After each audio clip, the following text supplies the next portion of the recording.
Hi guys, in this video we're going to take a look at how you can turn on screen time and set time limits for apps on the iPhone 13 series.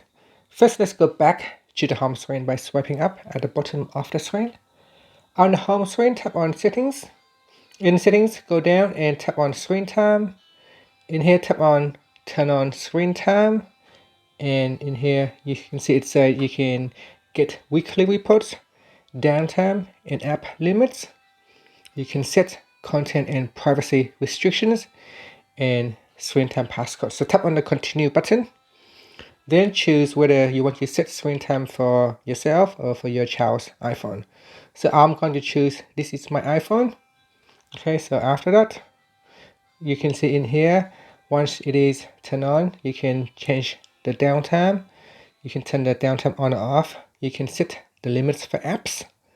You can set the communication limits. Choose what is allowed or not allowed. And you can change the content and privacy restrictions. And that's it. So that is how you can turn on screen time and set app limits. And finally, you can swipe up to go back to the home screen. Thank you for watching this video. Please subscribe to my channel for more videos.